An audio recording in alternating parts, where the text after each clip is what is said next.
عظیم چوہدری صاحب، گفتگو کا آغاز آپ سے کرتے ہوئے سب سے پہلے یقیناً وہ خط موجود ہے، آپ نے دیکھا ہوگا یا خبر کی شکل میں پڑھا ہوگا، جو صدر مملکت نے خط لکھا وہ، اور پھر جو وزیر اعظم صاحب کا جوابی خط ہے، کیا کامنٹ کریں گے آپ اس پر؟ کیسے؟ یہ بات اپنی جگہ پر درست ہے کہ حکومت کی یہ ذمہ داری ہوتی ہے کہ وہ صدر مملکت کو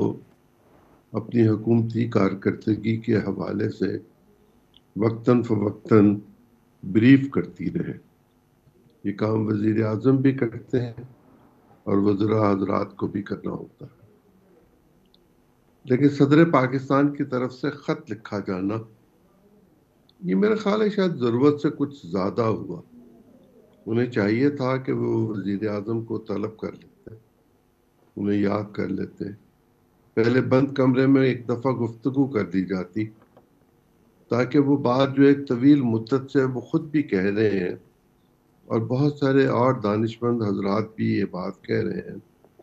کہ مذاکرات کے ذریعے معاملات کو حل کرنے کی کوشش کی جائے،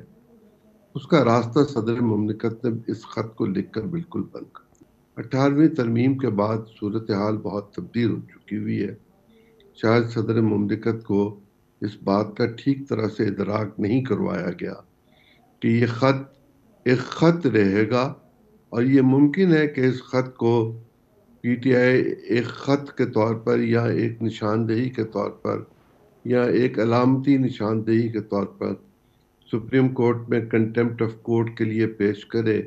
اور اس بات کی کوشش کرے کہ وزیر اعظم پر کسی طرح کنٹیمپٹ لگ جائے اور وہ اگلا انتخاب نہ لڑ سکے۔ لیکن جو خط جوابند گیا ہے وہ خط بھی کچھ کم نہیں ہے۔